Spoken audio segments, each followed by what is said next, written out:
Hello, this is Professor Richard Lynch taking you through some brief highlights of my book, Strategic Management.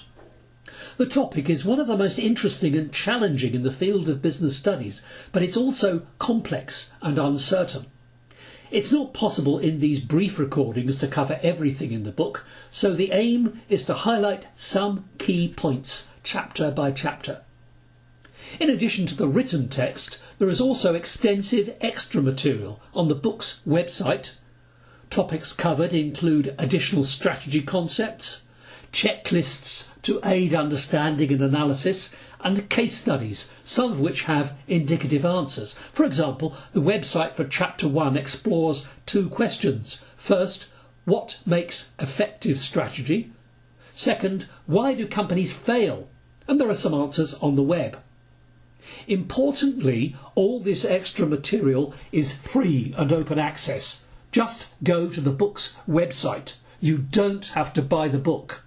And the website address is pearsoned.co.uk/Lynch. Now let's turn to Chapter 1. We will first define the topic, then identify a couple of key factors related to the topic.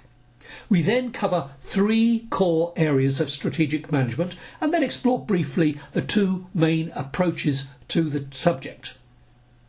Strategic management makes fundamental decisions about the future direction of an organisation. For example, what objectives should a university or college set for its future? Should it grow further? How should it grow?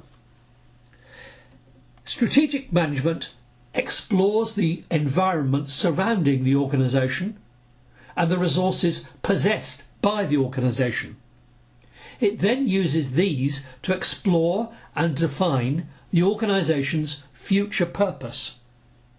New strategies to deliver that purpose are then developed, and it's this last part that represents much of the challenge because many markets can change.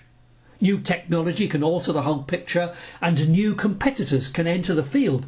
For example, who would have predicted back in the year 2000 that Apple computers would become a powerful player in recorded music? And you can read more about this in the case at the end of the text.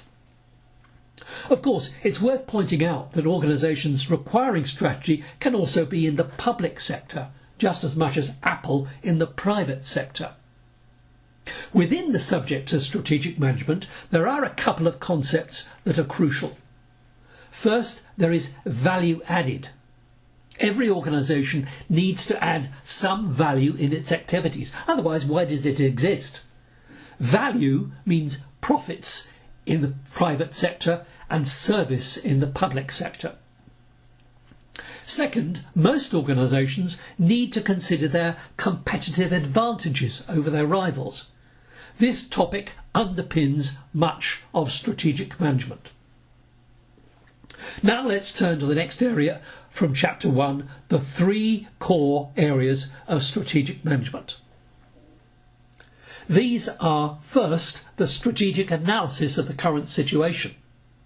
This has three subtopics: the environment, the resources and the purpose of the organisation. For example, a university or college will analyse its strategic environment. This means examining other universities with which it competes in the higher education marketplace. This is then followed by an examination of its own strategic resources. What are its teaching and research capabilities?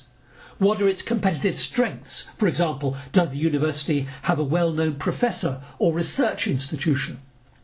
It then uses this analysis to identify its purpose over a period of time. For example, should the university or college grow larger or remain much the same size? The next stage is called strategy development to achieve this purpose. This essentially identifies the strategies for the future. For example, how does a university grow? By developing a new geographical campus, by recruiting new professors, and so on. The third strategy phase is called strategy implementation. In theory at least, this takes the chosen strategy and sets out the activities to achieve this. For example, new university buildings, new recruitment drive for professors and so on, to implement its chosen growth strategy. Finally, in this chapter summary, let's briefly cover the two main routes to strategy development: prescriptive strategy processes and emergent strategy processes. Prescriptive strategy is essentially linear. It starts with analysis, then develops some options, then implements the chosen option. For example, the university reviews the various ways that it can grow, it makes the choice to open a new campus in another country, which it then implements. An emergent strategy is more circular and experimental. It starts with analysis, but then doesn't just choose one strategy. It experiments, keeps its options open and tries various ways forward. For example, the university identifies a range of options for growth, such as some new academic subjects, and then experiments to see which topics really take off over time. This crucial distinction between prescriptive and emergent strategy is explored further in Chapter 2.